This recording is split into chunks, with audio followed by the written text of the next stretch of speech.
Hey everybody, it's Chase with AV Pop Culture again, and today we are here with my buddy, my friend, producer Lance Paul. He has a big movie coming out this week, FLUXX. That's how you say it, right?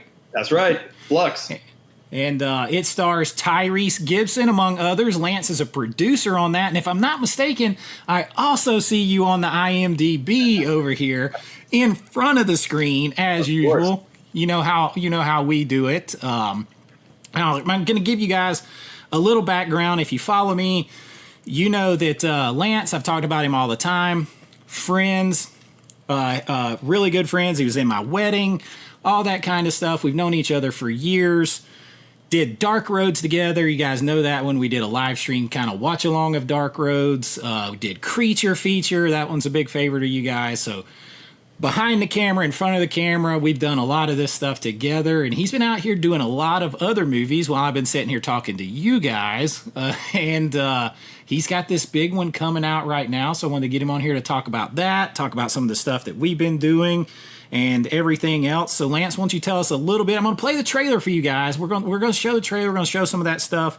Got a lot of information, but I'm going to let Lance just kind of tell you what he's got going here.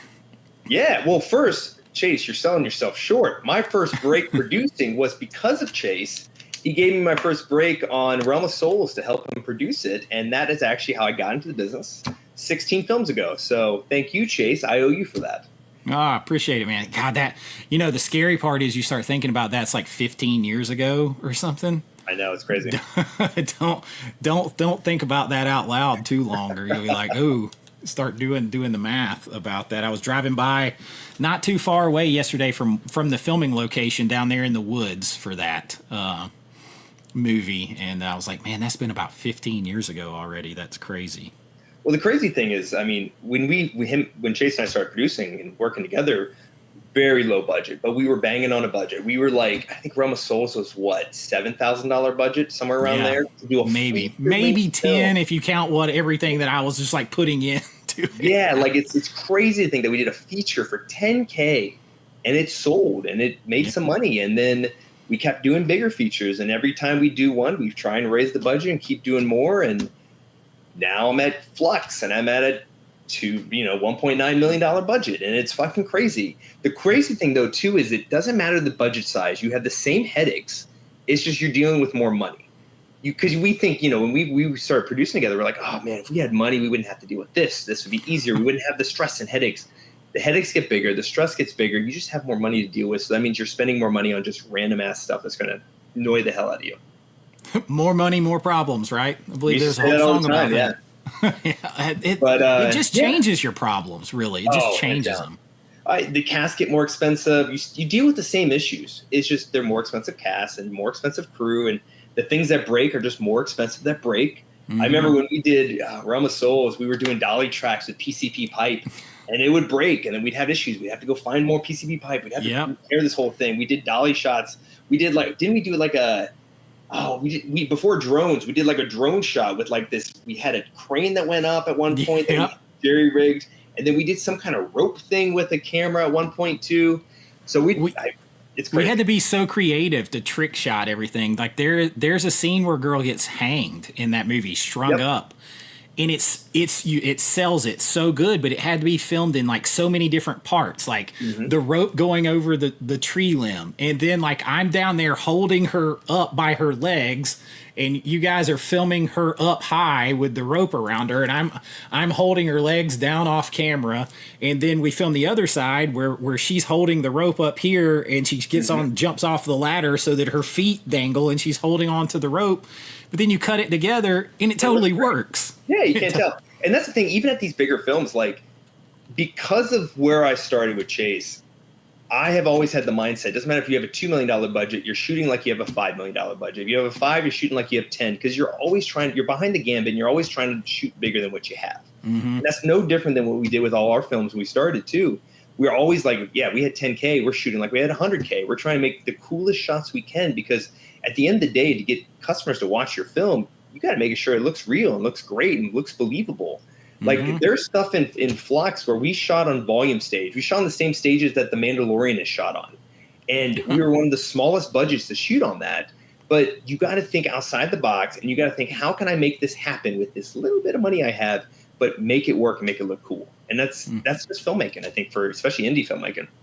Yeah, it's some people, especially today when I watch newer films, I see people that never went through, because like when we started, I tell people all this time, they're like, was your movie 4K? I'm like, dude, when we started filming movies, DSLRs were brand new. Yeah. So like you didn't get first of all, studios were barely using 4K digital. Like that was just starting to come in with like the Red One. And unless you were super rich or you worked for a studio, DSLR was as high as you got, because even the big studios were still shooting on film. They weren't really crossed over to the digital 4K format yet. So I'm like, you have to change the way you're thinking. And a lot of people today, they don't seem like they came from that. They're used to having, well, I can go buy a Canon C70 cinema camera that's Netflix approved for $3,000. Like the DSLR cameras cost more than that. Well, we shot on Canon Mark IIIs, if correct me if I'm wrong, and the Mark III was the B and C cam from like Captain America. First, I think, when they would put them on the cars and stuff. So we were shooting with cams that they were using, but they just weren't 4K. They were more the action cams. Yeah. So it was like, but now it's so cheap. These guys, they haven't had to learn. I think a lot of them haven't had to learn the same, like how to, the DIY, the techniques. Like I tell all the people all the time, speaking of Realm of Souls, I will never in good conscience write, he ran through the woods at night again, where I have to film it, because how many hours we spend setting up our makeshift dolly, flattening out ground and everything else. And the shots look cool. We got to use a couple of push-ins from a different angle. We got your hero run that we had to do again and again through the woods. But that was so long to get that. And I'm like, man, see, people don't have that now. It would just be like, well, let me float a drone through here, or I'm just going to green screen it, or, or whatever. And it just doesn't quite have the same feel to it. I think that's why I was in a discussion with a guy who has a big channel the other day, Christian over at Planet CHH. And he was saying he's kind of getting tired of people trying to go to the well with the 80s stuff. Because all of what they do looks too sharp. It looks too clean. It looks like the stereotype image of that people who weren't there, what they think of the 80s. So like everything is neon and bright and slick color. But like if you go back and you watch like Friday the 13th, it's gritty. It's grimy. It's not neon slick, beautiful digital cinematography, so it doesn't have that feeling to it. And I think some of that's lost. But like when you go back and you watch Realm of Souls, you watch Creature Feature, it has that gritty like feel to it. I tell people all the time, we got Creepshow got compared, or I guess you would say that Creature Feature got compared to Creepshow. By one of the reviewers. I'm like, that's the highest thing that we could have got. But that's what we were shooting for with Creature Feature. Right. Our goal with Creature Features, we wanted to make a monster movie, but we didn't have the budget to make 6 monster movies. So we wanted to make one movie, have all these cool monsters in it. But we used Trick or Treat, we used Creepshow as like our basis to go off of. And some people will be like, oh, well, you're copying it, but you're not copying. Like everything is copying off the other thing previously. You're literally paying homage to what you saw, to something that we really appreciated, which was like Trick or Treat and Creepshow. But we wanted to take our own take on it and use the same analogy of it. And that's a great accomplishment for them to compare us to Creepshow. I know, analogy films are some of my favorite ones that we've done because they're so much fun. Oh, me too. Like, and people watch, they'll tell me that like they really love Dark Roads. They love the music. They love I think universally people think that's like the best movie. But the most fun maybe to watch is Creature Feature. Yeah. Like, and I say that too. I'm like, Creature Feature was probably the most fun and the most stressful to make and the most fun to watch. Dark Roads is probably the best movie. But then like Bring Me a Dream has, for me, and that one's one you didn't do with me, it has like my biggest cast because you got Martin Cove and Tyler Main, and you got Jacqueline Betham, who had just come off of doing Tyler Perry's Have and Have Nots. You got Robert Prago, who was on Vampire Diaries and all this stuff. And it's like, but I watched that one I don't think it's as good as Dark Roads, and nothing is as fun as Creature Feature to watch. And I think of us, the stress we went through, Oh yeah, bleeding for that movie. And I don't think it could be done again for what we did it for. I know you're not admitting it, but Bring Me a Dream was not as good because there was not one argument between me and you either wrestling, smiling each other, or wanting to kill each other. Filmmaking. It brings out a better producer and director. Yeah, there was no argument behind the camera. There's no fighting there was no fighting and arguing. Everybody was just. Although we did have to send someone home on a plane, and that's a whole other story. That's normal. I mean, I haven't had a production where I haven't had to fire somebody or send them home. You hire so many people that's just going to happen. That's the numbers game, unfortunately. I know. I always drop the Sophie Simmons thing on Dark Roads. I'm like, go look it up. You can still see the articles in The Wrap and Variety where she was going to be on the movie, and it didn't happen. Yeah, that didn't happen that way. I get that. Yeah, but honestly, like we were saying, like I am as good a producer I am now because of working with you, Chase. I mean, the movies we made, like I learned how to literally figure out puzzles with no money and get through this. I mean, I got through Flux because of the experience I got making the movies that we made together. And just a little bit with Flux, we started filming 4 years ago. 5 years ago it got written, but 4 years ago we were shooting in Hawaii. Within the second week of filming, all within a week, we had we had Yahtzee was striking. We had a COVID scare, and we shot this during COVID in Hawaii, which was a pain in the butt. And we had the shooting on the Baldwin set of Rust. So all within a week, our investor saw this and was like, I'm out. Sue me, but I'm out. So he pulled $1 million. So we literally the second day of filming, we lost $1 million. Then we had to figure out, how we had to finish because we were shooting in this ancient house in Hawaii, shot for Malibu, but we went to Hawaii because we thought it'd be more efficient. It wasn't, but we shot in Hawaii. The crews in Hawaii are amazing. I love shooting in Hawaii. Just was very pricey. So we shot in Hawaii. We had this ancient house, which was originally one of the princesses of Hawaii's house at one point. But this house is beautiful. When you watch the movie Flux, one of the characters in the movie is the house that she's trapped in. And so we lost the money the second week. We had to shoot just the last couple of days just to get through. So we had everything shot in the house because I knew we could never come back to the house because the house was being sold 2 weeks after we left the house. So we would never be able to film there again. So then we had to come back to the mainland, raise another $1 million, finish paying what we owed in Hawaii. Then we had to cast a lead actor to help secure the rest of this funds. Originally, that was Ryan Felipe. Then he pulled out for another project. So then, thankfully, we got Tyrese, and Tyrese Gibson kills it in Flux. So we had Tyrese come on. Took 2 years to get this because you'd never expect that, man, I have 60% of this film shot. It should be easy to raise a little bit of money to finish this out because they have something they can see. But no, because when you shut down, that's a big red flag for investors. They're like, I don't know about this. So then we had to tackle that giant mountain of a hill. So we get our money, we get Tyrese attached. We're ready to shoot. Day one of our second shot scale of 7 days. That's all we had to shoot. Day one was the SAG strike. So I then had to go into this knowing the SAG, because I'm a SAG actor, so knowing the SAG strike was going to happen because as an actor, we've been very unhappy with the contracts. So I had already for like a month in advance been talking to SAG being like, hey, I know this is going to happen. I need to get approval. Listen to this shit. So I don't get approval. We're all the way down to filming, literally day one of filming. And as you know, with any production, if they show up on set, I have to pay the crew.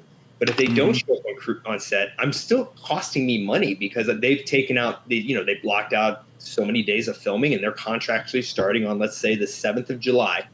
I had to have people there on the 7th of July. So I rolled the gambit. I had the crew show up at 8 a.m. They're setting up for my shot. I still don't have SAG approval. So my SAG actors can't show up on set yet.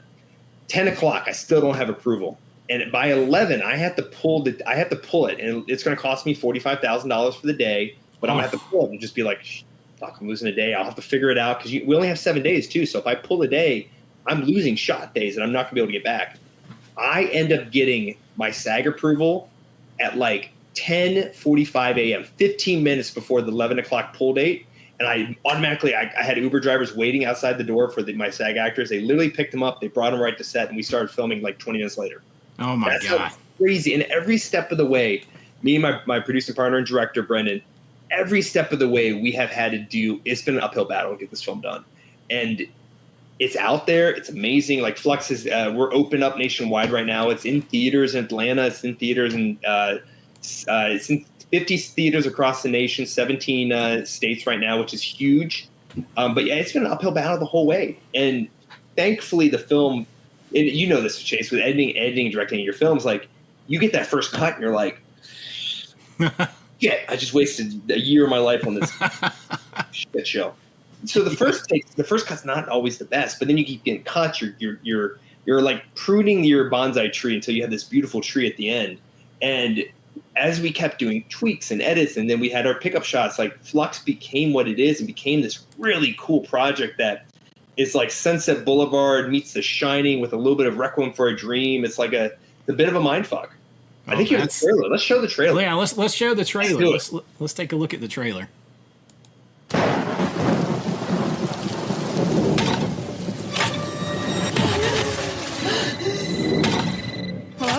You've just landed the role of a lifetime. Will you finally be taken serious? As an actress, a dramatic actress. Beta, this was real for me. It's not a movie.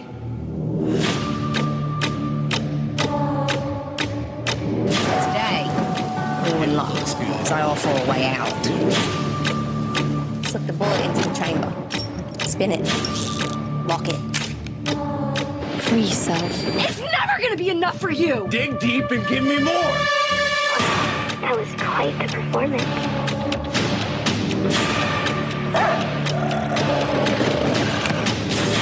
No more auditions. No more rehearsals. The truth shall set us free. Nothing. Okay, you're an actor. I have full creative control over this story now.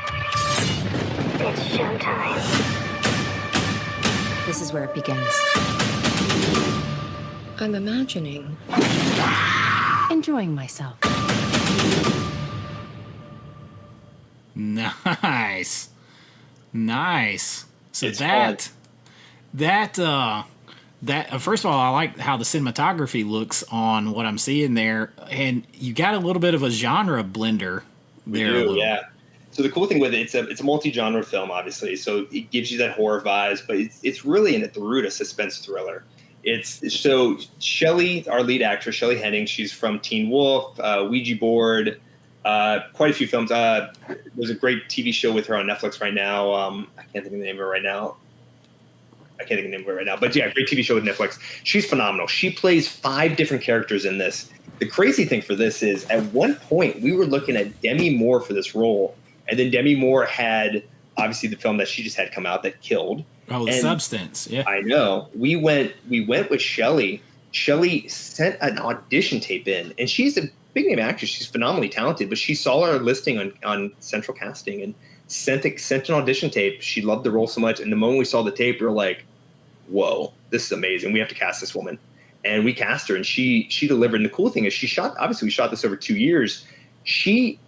I'm not going to say she knew more about the character, but she knew as much about the character or as much or more than the director, because she was literally the one that's in the mind of this character. And as you know, we don't do anything in order. She's like literally, because playing 5 different characters, so my character's thinking this, but at this point he's thinking that, or she's thinking that. And like she had this whole thing mapped out. She is amazing. I couldn't speak higher of Shelley. She killed it. That's awesome. Well, and she had a lot of time then to like spend time thinking about that character. You know, but the crazy thing too is she was also shooting big studio films at the same time. So like we're shooting in Hawaii. She had to leave for a week to go finish up a big studio film she was working on. Then she came back to us.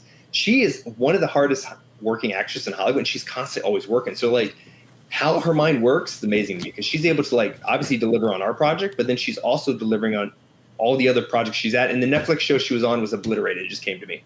Oh, yeah. Yeah, good show. Well, I mean, that's, and that's especially with a younger actor or actress, you don't necessarily expect to see all that kind of dedication and hard work anymore. Oh, hands down. And the cool thing with this role too, because the role really is, it's that Sunset Boulevard vibe. She's originally, the role was an aging actress that was like upset with her career. And then as the script kept changing and evolving, and Brendan and Keontae, our writers and director, were working on it, it evolved into almost like this think piece on a modern actress dealing with the psychological effects of being in this seedy world that's Hollywood and how that affects you. Like, it's, you got to figure she's a leading actress who she came in the show. She came up from a soap star to a big Hollywood actress, and you know, she's competing against all these other actresses, and that on the mental health level, like that affects a lot of young actresses in Hollywood. So it's crazy too, because this really is a piece on mental health done as a suspense thriller, and then caused me a ton of mental health issues for 4 years of my life. Well, I mean, you were right there with me. I mean, I know, like, I think I've told the story on here before. We left Realm of Souls one night, and I just had to ease right on into the emergency room. Yep. Thought I was having a heart attack. Turns out I was just exhausted, dehydrated, and mentally fatigued. Yeah. So. I honestly, and I couldn't appreciate what you went through on that film till having dealt with it on FLUXX. Because this film caused me panic attacks, mental health, stress, anxiety, literally every day. My girlfriend was like, "Oh my God, Lance, when is this film going to be done?" It's like, it's almost there, babe. I promise. It's almost there. Yeah, people forget on Realm of Souls, like, we were supposed to have Corey Feldman on. Yeah. It was supposed to be a comedy. Remember, we had to switch last second because that fell through, and had to come up with that script in a couple of days because we had all, you know how it is, we had all the money in place. We had everything committed. We had to film something. Well, the thing, too, that most people don't know and they don't talk about, unless you produce this level of filmmaking, you don't realize that a lot of the actors who sign off for your project may not even have read your script sometimes when they show up on set, nor do they even know really what it's about. I shot a film a little bit after we shot Creature Feature, a Christian film, and I had an actor on there, great actor. He'd been on a ton of projects. He hadn't even read the script, didn't even know what the role was. He comes in with like full beard, and I had to shave him and everything. It's like, so when you have actors that show up and actually, like, they know their material, they have their character, and they've done the work. I have so much more respect for them because they take this job serious. Like, it doesn't matter if it's a multi-million-dollar film or $100,000 film. Like, they're there to act, and they love the business of acting, and they want to make sure they keep doing that. Well, and what you couldn't get away with, what we were able to get away with to expand what our budgets looked like, is filming here in Georgia, right to work, some SAG people, some not SAG people, deferred pay for me editing, like all that kind of stuff. You had to come up with the money. That's why I tell people, I'm like, yeah, this is the budget, but really, like, you know, the budget would be this if you had to pay someone to do all these things, and you had to come up with the money to do that for these movies. Whereas, you know, I'm like, well, if we can't, got to put the money in front of the camera, I'll just sit there and edit it for the next year by myself and not charge anybody. But even to throw that out there, so even like, you know, we're $1.9 million budget. That's a budget. You're thinking like, oh, you paid people. I deferred my pay. My director deferred. My director, who's also my editor, no different than what you do, Chase. Brendan is a phenomenal director. He directed this, he wrote it, and he edited it, and he edited the trailers too. So like, he's a multi-pronged director, just like you. He did pay himself a little bit because he obviously has a wife and kids at home, but we deferred almost all our pay to get this thing done, because when you shut down and then you get going again, the bills rack up. Things just get more expensive. Even after 2 years, because obviously, as you guys know, with inflation, with 2 years is a big difference from 2 years ago now and 2 years ago today. So things just got more expensive. So as the lead producer and as your director, you're the captains of your ship, and you have to you're the first person to sacrifice to make sure your project gets done. Yeah, and I think a lot of people just see the there's the infamous, and I'm not gonna mention anybody's names, but there's the infamous attitude that sometimes people get when you take a lot on yourself getting these things done, and people will say, oh, well, all they're doing is the producer, or all they're doing is calling action and cut. Yeah, they're the director, but it's like, no, man, when you start to try to really do this, you don't realize you've got this actor who doesn't feel good today, and you've got this one who's mad about their lines, and this one wants to change this, and this one didn't get this thing to eat, and this makeup effect fell through, and it's just like a million things behind it before you ever get to set, before you ever say action, before you ever say cut, before anything else. And I think a lot of people just see the end result and think, oh, how hard was that to do? Like, you have no idea. I tell people on this channel all the time, I'm like, you have no idea what it takes to go in, because people, it's easy to look at low budget movies sometimes and just bag on them. Like, oh, well, they didn't do this or this or this. And I'll point to things like on Creature Feature, for instance. And and of course you had $2 million on this one, so it's a bit different, but like somebody will say, oh, well, they should have done this or this in this scene. And I'm like, this or this that you're talking about costs more than our whole budget. And people are, they don't realize, they don't even know what they don't know. It's sort of the same thing when, people talk about 4K restorations, and I'm like, no, like you guys, they have to get these films and they got to crank them out by hand, and they've got to fix the film negative, and then they got to run it through this machine, and then somebody's fixing it it's so much that you don't know when you see the finished product. So that's why it's like good to talk to, like you're out here doing it, and like the IMDb is up. I'm going to pull that up over here. Let me see if I can get this thing up. One thing to throw off of that, because you were talking about how, like, we had a little more bigger budget, but like you get to a point where you got to figure out sometimes how to make things work. So the script for a great scene for that is the bathroom scene that you saw in the trailer, where like everyone's laughing at her and the door slams, we pull back. That was originally a totally different written scene, but we had to figure out how to make that work. We created that whole bathroom is built on the stage, not even a stage. It was literally, we shot at a nightclub, and we built all that on the dance floor so that we could build that scene out and then have the camera shoot back. And that was much cheaper than what we originally were going to do, which was on top of a building, some crazy stuff. Because the problem too is this spot here. You'll see the bathroom. Not that scene. Think of the bathroom when she's on the toilet. It's when everyone's laughing at her. Right there, right here. So this whole scene right there, and that's a bathroom. This is yeah. We created this whole thing. That was all built on literally a dance floor at a nightclub to create that. But what that originally was written for was really originally written to where she's having a mental break there, and she's on top of a building. All the walls collapse, and you have this drone that pulls out, and she's on top of all of LA. Of course, when writers are seeing that, they have a budget, like, oh, we can do this. And of course, as your producer, I'm trying to figure out, like, how can we do this? And at that point, I think that was like one of the third to last days of filming, we have no money. We're going to figure out how to do this on no money. So we end up doing it there, and it works. It looks beautiful. I had Rick Rifle was our art designer, and he killed it. Like he looked at this. It's funny. Originally at the beginning, he'd be like, "Oh, well, the director wants this, director wants that," and 100%. As the producer, your job is always like, "Yeah, let's get what the director wants, but let me see the plot."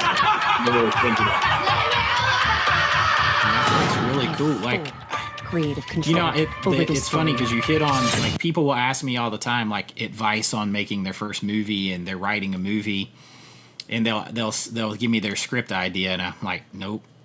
Yeah. And they're like, why? I'm like, because you can't afford to do that one scene. Like, you're not even able to do that one scene, much less the rest of the movie. Learning how, especially when you want to make movies under $5 million, like for any budget that you target, you better know how to write your script or be able to cater your script to the budget that you're going to be able to have and pull off. And be able to pivot. You need to always be able to pivot where, like, yeah, you wrote this, and yeah, you think you can do it off that budget, but we're shooting in Georgia now. We have rain on a metal roof, and we can't do that. So we got to adjust a little bit. We got to pivot and have an idea how to pivot. As long as the story still tells and the character development happens, you're not hurting the script. It's just a matter of you tell a good story and make sure you have good actors. I always say, like, if you're gonna write that, like, this car chase through the streets of San Francisco with explosions and this is all pertinent to your script, good luck to you. Good luck to you, because it's gonna be very difficult. If you go back and look at things like Halloween or the first Friday the 13th, they wrote within it's simple. It's all very, very simple, but simple done right. Simple work. Yeah, it's much the same with food. Simple flavors done perfectly usually taste better than a bunch of complicated things thrown in to the pot together. And I'm a little bit different, especially because we've done a lot of QA, and Flux has won a ton of awards at film festivals. We actually showed it in Cannes. We showed it all around the world, and it's won Best Picture in quite a few places. So we've had a lot of Q&As, and I'm different than Brendan. Brendan will be like, "Oh, shoot a bunch of shorts, refine your technique and everything." I'm a big believer. If you've shot a short, go shoot a feature. Just make sure that yes, your feature is going to take longer, but instead of shooting one short, which is, let's say, 20 pages, that's no different than shooting 5 shorts. Just shoot over a couple weekends. Make sure you get something, because once you've done at least 1 or 2 shorts, go get out there and do a feature, because you're going to learn something by doing that feature that you're not going to learn on just shooting shorts. That then you have something that you can at least get out in the world that can be seen, that can build you as that director or producer, or whatever you're trying to do, and then further your career for your next project. Yeah, that's I always, whenever somebody tells me short, I'm like, okay, what are you planning to do with that? Yeah. Where are you planning to go with that? You'd be better off to shoot 6 episodes of a TV pilot. 100%. That are 30 minutes apiece or 25 minutes apiece. Yeah. Because what are you going to do with a short? It's very hard unless you just want to go to festivals with it and say I made a short film. I don't really see what you. Because at least if you shoot episodes, so like let's say instead of shooting 1 short, you shoot like 3 or 4 shorts. But as long as they're done as an episode, you can then at least put that on YouTube. You can at least sell that. You can at least do something with it. But if you just have a short, I mean, I have an anthology that I'm working on that's coming out that I picked up some other shorts, horror shorts, and we're putting them all together into one anthology. That could happen, but that's very rare that something like that's going to happen. Usually you do a short, you go to some festivals, it makes no money, and then you move on to your next project.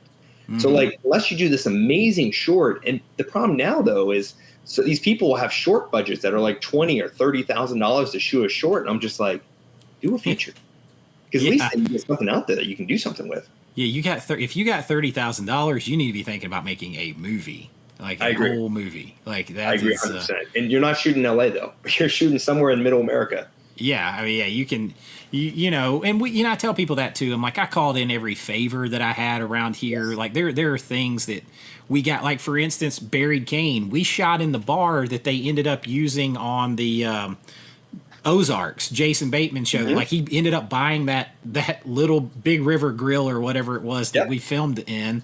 And we filmed there for like 5 nights for $300. Speaking of Buried Cane, if you notice, Michael Milligan's in that photo right there. Buried Cane was Michael Milligan's one of his first big roles, and he's in Flux. Oh, that's right. He is in Flux. I had forgot that he is in this. So you have Michael Milligan's great talent, works all the time. Michael was, I want to say he was a featured extra for us on Buried Cane, and we gave him some lines, and he killed it.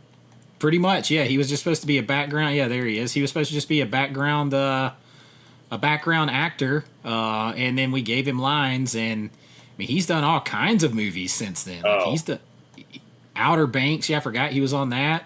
Samaritan. He's been in a lot of stuff. Look at that. He's racked up 78 credits since then. Yeah. Look at him. He's in F1 too as well with Brad Pitt. He has some great projects coming out. He's phenomenal talent. Anybody out there, if you're producing and you want somebody that can kill it, multifaceted actor that can literally pull off any part.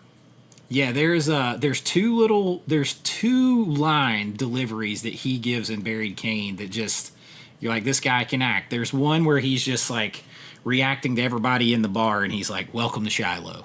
Yep. Like, and it's just like a throwaway line, but it's so good. I stuffed it in the trailer because it's, and then where he's breaking you up and you're in a fight and you're going after the guy and he screams, he doesn't even know. Like it's just 2 simple lines. He sells them so good. But yeah, like that was kind of like the start of the ship for him. Like, but that really shows you with indie filmmaking. Like if you're making a movie, find good talent. Like you don't have to go SAG. You don't have to like pay a lot of money. Just tell a good story, have a good script, and hire good actors. And make sure you're doing good casting, because like that could be the difference of you making a project that has some legs and goes somewhere or doesn't. I mean, look at Buried Cane. Buried Cane, $30,000 budget. I could be wrong, but I'm somewhere around there. I think it was less. Went on to be a theatrical film in Japan, didn't it? Because we were lucky and we cast Charlotte, and Charlotte killed it. Yep. Yeah. That was actually one of our absolute lowest budgets was Buried Cane in the year. Because we were making horror movies, so everybody's like, "You guys make horror movies. You write horror movies. What are you doing writing this?" And then the people who have seen it, because it's also on Tubi right now, and people who have seen it, they're like, "Wait, you wrote that movie and creature feature?" I'm like, "Yeah, very different, but the approach to making them not really any different though." I mean, a horror film to me and comedies are very similar because everything's about timing. And if you can perfect those, and creature feature has a lot of comedy in it as well. So if you can perfect those, you can make anything. Yeah. And in my opinion, like Dark Roads is, I think the was it Ain't It Cool News or whoever it is on the IMDb that said it's Friday the 13th meets Almost Famous. That's exactly what we were going for. I mean, we have our whole Almost Famous homage scene in there where we're all singing on the RV, but that is part drama. So it's got Buried Kane flavor in it, and then it's got the horror flavor in it too. So it's still your just approach to filmmaking, and like you said, comedy. If you can do horror, you can do comedy usually, and vice versa. Taking the detour over to the dramas are harder to make work. We just happen to have, without much money, we had talented people. Milligan is an example of that. Like if you stacked him to where he's a background actor, you've done all right. All right. And I think it has something to do same about filming in Atlanta. There's a ton of talent in Atlanta, and you've been working in Atlanta now for years, and some of my first projects were done in Atlanta. Atlanta's one of the best places to film because, one, obviously it's a right to work state, tax credits, there's a lot of things good there. But also there's just a great pool of talent in Atlanta that you can pull from that you can literally fill your whole movie with, and you're going to have a great cast. And it's, and now people are more, it's good and bad because people are more savvy here now. And that was kind of the problem I reached after Bring Me a Dream, because then, people saw our movies out on streaming and our movies were out on physical media, and then it's like, oh, well, Martin Cove's in your movie, Tyler's in your movie, like all these people are in your movie, you must have a lot of money. So if you're paying them and you've got a movie with them, then you can pay everybody a lot of money, and suddenly everyone had a quote. Wait, you don't have any credits, but you have a quote. So it was like we almost got to, it was this point where it's too big to do small, real small stuff anymore, and too small to be able to afford to go all the way big without going, really looking at the long term on it. There's thresholds too. So like being in this bigger world, like a $1.9-2 million film, you want to stay around $2 million. If you have a $3 million film, you're wasting money because you need to be either a 2 or a 5. Like there's a reason SAG puts these brackets for like the different levels of film, because if you're in that middle, you're kind of screwing yourself. You're literally wasting a ton of money. You're spending more on your cast, crew, and everything when you need to figure out how to make your budget or make your film for less than 2. Or if you go over that, everything costs more money until you get to 5. But then you want to get closer to 5 because then you have the money to make it look really good, hire the bigger talent, and then sell your film for more money. Well, it's several years ago. It's been several now. And I think I may have told the story on here before. I'm not going to say the streaming service, but I flew out to interview with a streaming service about being in acquisitions, independent film acquisitions for their streaming company. And they told me straight out, they were like, look, if we're looking for these low budget films, if it's $100,000 film, we're looking for a film that put $80,000 into 2 recognizable actors and figured out how to make the rest of their movie with $20,000.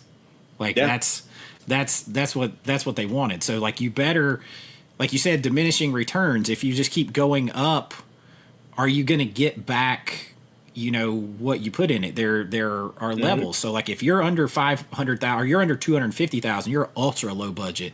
You're under $250,000.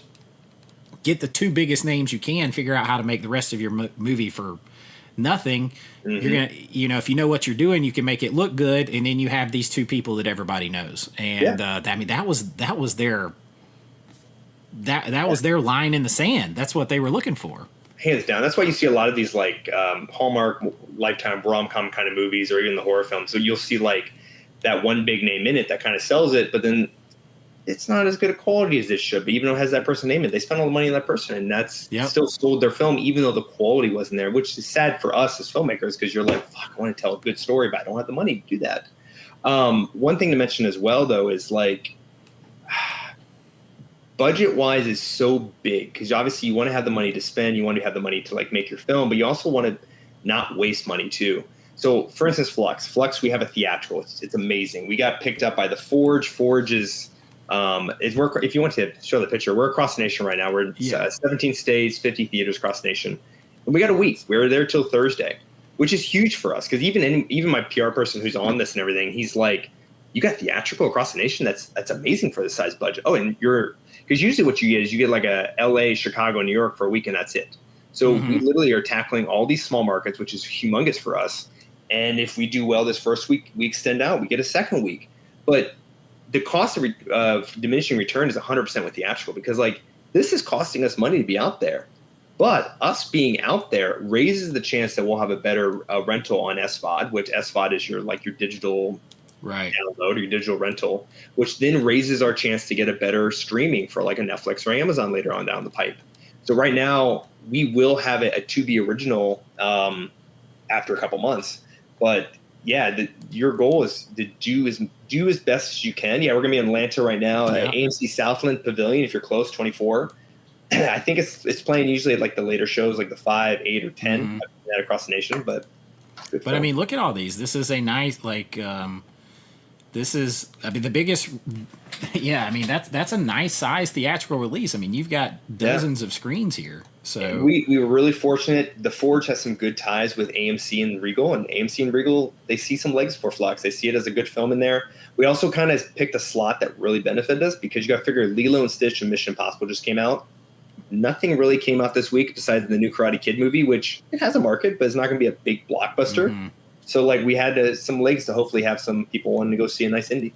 Yeah, it's a good alternative. And I mean, especially like I know a lot of people that watch me, they're big fans of like thrillers, horrors, genre benders like that, trippy stuff. Like we just had a big sale on Vinegar Syndrome for a movie called Enter the Void. I'm looking for it, but I just ordered it. And, that's kind of like that dreamy, requiem for a dream, like all that kind of aspect. I know people are into that kind of stuff, and there's not really, like you said, a movie out there like that right now. So this could slip in and fill that void. People want to go out and see something, support something that is independently made with passion, that took a long time, by people who like the same kind of movies that you like.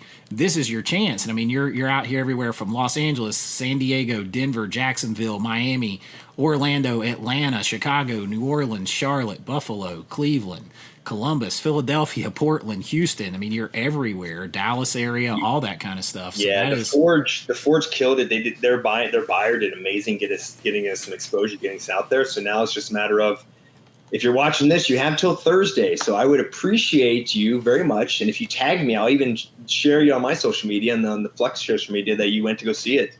But yeah, we want to get the word out there, get it seen. And this level of filmmaking, if we do really well this first week, we extend out a second week and we get more cities. And that's really the Substance is a great example. And Honora, that film that did well too as well. Both those films were independent films. They got into a couple theaters, they did well, and they picked up some more theaters. I'm not comparing this to Substance or Honora, but I like all three, so I'll say that. It's that's the thing, and that's a good idea. Like if you're watching this, I'm gonna try to get this out here. Today is Tuesday the 2nd. It'll come out this evening. Or today is Monday the 2nd. Monday, yeah. Excuse me, the 2nd, and you have till Thursday. I'm gonna get this out. If you go out and see this movie, if you see this, tag us. Tag me at AVA Pop Culture on Instagram. What's your Instagram, Lance? I'm at letter I, letter M, Lance Paul. So I'm Lance Paul. Tag me. Tag FLUXX Thriller at FLUXX Thriller. Tag any of this. Grab a picture of the ticket and or the poster, or you went to go see the movie, and we'll give you a nice shout out for it. We appreciate you. We'll give you a shout out, and if you go in there and you tag me in this, and you go out there and see it, then I'll put everybody's name in a hat who comes in here and tags me. And on my next live stream, I'll do a giveaway. We'll do a good, cool giveaway of something for you guys, whoever I pick out. So if you go see it and support it, then just tag us in it and let us know, because I always say it. I'll even up the ante. You do that, you get enough people from your followers to watch this, I have some props from the film. I'll even send whoever wins that out of that hat, you'll send them a gift, and I'll send them a prop from the film. There you go. So you got a chance to win a prop from the film, a nice piece of physical media from me, and help support a movie like this, because we need more of these. We're all tired of the blockbusters that nobody's asking for, that's pushing things that we're tired of and everything else, and you want movies that are good lower and mid-tier budgets with passion and everything else. You've got Matt Damon talking about movies like this. You got Kevin Smith. You got all these people talking about movies like this. You got movies like Anora and The Substance and all this stuff that are coming out. Here is your chance to support these, and then who knows, like after this, maybe we push them to get a good physical media release. I could definitely see, you know, some good physical media releases out here from some of these boutique labels on a movie like this. So that's the kind of stuff we want. We got to support it. We have some great poster art too. A great poster artist that did some hand painted stuff, so we can do definitely. That'd be awesome. Yeah, see, and you know how we all love our art and our nice packaging and all this kind of stuff in here as movie fans and collectors. So this movie has it, and like that. Even watching the trailer, I'm a sucker for neon every time, and I get those little neon vibes coming from it. So I'm definitely down. That'll look good on the shelf too eventually. So we got to get out here and support it. So you've got all of this and. Tons of places, and you can check. I mean, I'm assuming they can just check their local theaters. It's going to be AMC or Regal mostly. Yeah, it's usually AMC or Regal. If you're in one of these cities, just check your local on the app. It'll show you where it's playing. We have like one studio or one theater in Atlanta South. How far is that from you, Chase? That's about 40 minutes from me right there. Yeah. So like even in LA, I have one about the Lumiere Music Hall is about 40 minutes from me as well. So yeah, I would appreciate it, guys. And like I said, if you do watch it, tag me, tag Chase here at AVA Pop Culture, and we might have something nice for you. There you go. Well, I guess that will do it. I'll let you go. If we have to talk to you for 45, 46 minutes, and we talked before this even started. We've just been talking all day. Well, we have so much history, so it's so easy to talk. Yeah, it's just like, you know, nothing else. And I haven't seen Lance since my wedding about a year ago. So I know. It's like how fast a year goes by just like that. For your audience, I'm going to ask you a question. You ready for this? Okay. When are you making your next movie? As soon as I can decide on a script, I'm going to start to go down that road. I'm going to decide. I think I have your book somewhere. You have a script you sent me. I definitely have one. Yeah, I have Hell Departed. I sent you Hell Departed. I forgot about that. That one would be hard to do on a tighter budget. No, here's the deal. Write the script and we figure out the budget.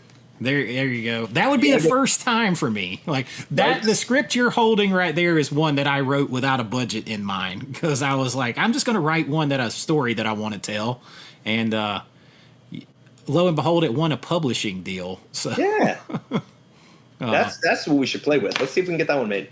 That one would be fun. I've also had it was actually Martin Cove say that one would be a good series like Penny Dreadful.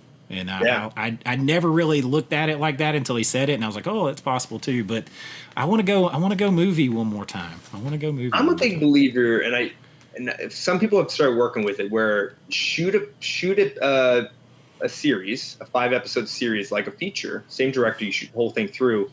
Then you have it all shot. You shoot for 2 months, and then you edit the whole thing, and then you have 5 episodes you can then sell to Amazon, Netflix. Any of these things will actually pick that up before a movie, because it's actually content they can show. See, that's not a bad idea. The one you're holding could definitely be done that way, for sure. Yeah. For sure. That's what I would recommend. Chase, I appreciate you having me on, man. This has been fun.